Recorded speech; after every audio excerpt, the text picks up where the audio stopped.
yang dilakukan serentak di 54 regional di Kaskus di seluruh Indonesia.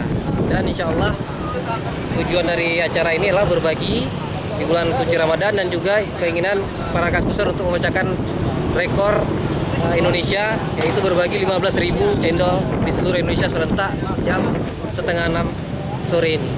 Kenapa cendol? Kenapa cendol bukan yang lain? Karena Kaskus identik dengan cendol gitu. Kan cendolnya secara dunia maya. Dan ini mungkin real cendol. Jadi betul-betul cendol. Kerja.